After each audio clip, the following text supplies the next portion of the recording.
Hi అండి అందరికీ. అందరికీ ముందుగా నమస్కారం. ఇదైతే బుధవారం తీసిన వీడియో అండి.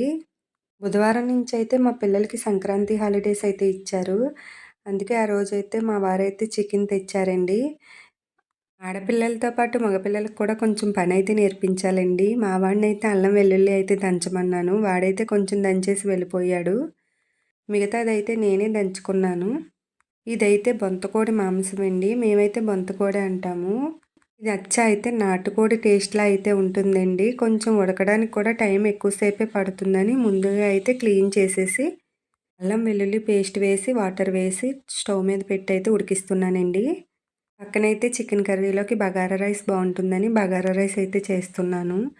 అదైనా పిల్లలు ఎంతో ఇష్టంగా అడిగారని చేస్తున్నానండి. స్కూల్ ఉన్నప్పుడు ఎలాగో మనం చేసి పెట్టలేం కదా! చికెన్ అయితే 90% ఉడికిపోయాక స్టవ్ మీద వేరే దాకైతే పెట్టి ఉల్లిపాయ ముక్కలు సన్నగా తరిగినవి పసుపైతే వేసి వేపుకోవాలి. బాగా ఉల్లిపాయలు వేయించుకున్నాక బగారా రైస్ అయినా బిర్యానీ అయినా కుక్కర్లో చేస్తే ఇంకా టేస్ట్గా అయితే ఉంటుందండి. చాలా అయితే బాగుంటుంది. రైస్ కూడా పొడి పొడిలాడుతూ వస్తుంది. ఉల్లిపాయలు వేగిపోయాక మిక్సీ గిన్నెలో అయితే ఒక 4 ఉల్లిపాయలు 3 టమాటాలు అల్లం వెల్లుల్లి అయితే పేస్ట్ చేసేసి అది పేస్ట్ అయితే వేస్తున్నానండి. పచ్చివాసన పోయేదాకా అయితే బాగా వేపుకోవాలి. సరిపోయినంత ఉప్పు, 2 స్పూన్లు కారం అయితే వేసి కొంచెం శీతాకాలం కదండి కారం అయితే తక్కువగానే తినాలి. శీతాకాలం పెదాలు అవి బదలాయడం వల్ల కొంచెం కారం అయితే ఎక్కువ తినలేమండి. 90% ఉడికిపోయిన చికెన్ కూడా వేసి బాగా కలుపుకోవాలి.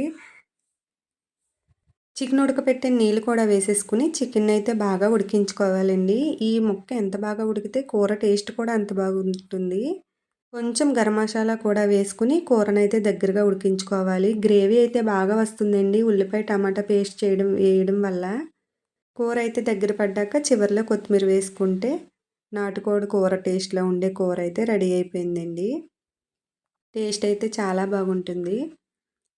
వంట అంతా రెడీ అయిపోయాక వంటగది అయితే క్లీన్ చేసేసుకొని గిన్నెలన్నీ తోమేసుకున్నానండి. నార్మల్ కన్నా నాన్ వెజ్ వండుకున్నప్పుడైతే వంటగది చాలా చిరాగ్గా అయిపోతుంది కదండీ! ముందైతే వంటగదిని క్లీన్ చేసేసుకొని తర్వాత పిల్లలకైతే వేడివేడిగా అన్నం పెట్టి తినిపిచ్చేస్తున్నానండి. వాళ్ళకి ఇలా తినిపిస్తే ఒక ముద్ద ఎక్కువ తింటారని తినిపిస్తూ ఉంటానండి. వాళ్ళకి తినిపిస్తూనే మధ్య మధ్యలో నేను కూడా తినేస్తూ ఉంటాను.